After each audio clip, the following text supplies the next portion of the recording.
So hi! Welcome and welcome back to my YouTube channel, and for today's tutorial, ituturo ko sa inyo kung paano nga ba mag-update ng ating Ego PH app.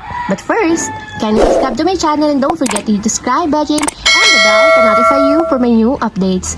And if you want to learn more, just keep on watching and let's start. So ayan, for today's video, may two ways tayo kung paano nga ba tayo mag-update ng ating Ego PH app. So una, punta muna tayo dito sa ating application ng Ego PH. So para sa mga hindi pa updated ang Ego PH, ganito ang lalabas dyan after nyong ma-open yung application. So nakalagay is update required. So itatap nyo lang yung update now para ma-update automatic yung ating application. So yung iba walang lalabas na ganito since nga may nagbabag din minsan and wala kayong makikitang update now dyan kahit hindi pa updated yung inyong application.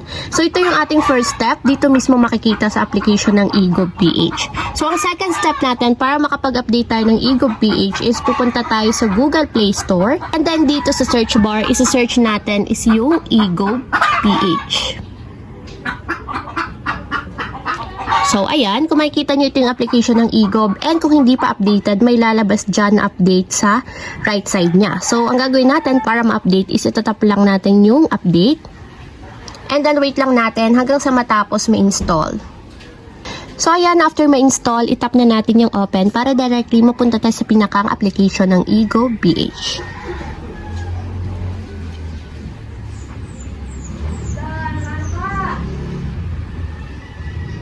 So ayan, automatic updated na yung ating application ng Ego PH app.